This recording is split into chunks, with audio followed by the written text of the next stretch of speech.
பிதாவுடைய சித்தத்தை நிறைவேற்றும்படியே இந்த பூமியில வாழ்ந்தாரு. இயேசு கிறிஸ்து மரிப்பதற்காக தான் இந்த பூமிக்கு வந்தாரு.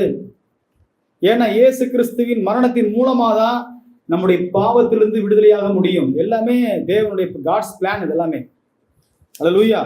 ரோமர் 8:32 வாசிச்சீங்கன்னா, தம்முடைய சொந்த குமாரன் என்றும் பாராமல் நாம் எல்லாருக்காகவும் அவரை ஒப்பு கொடுத்தவர், அவருடைய கூட மற்ற எல்லாவற்றையும் நமக்கு அருளாதிருப்பது எப்படி? தம்முடைய சொந்த குமார் என்றும் பாராமல் நமக்காக, நம்ம எல்லாருக்காக இயேசுவை என்ன செஞ்சாரு? பிதா ஒப்பு கொடுத்தார்.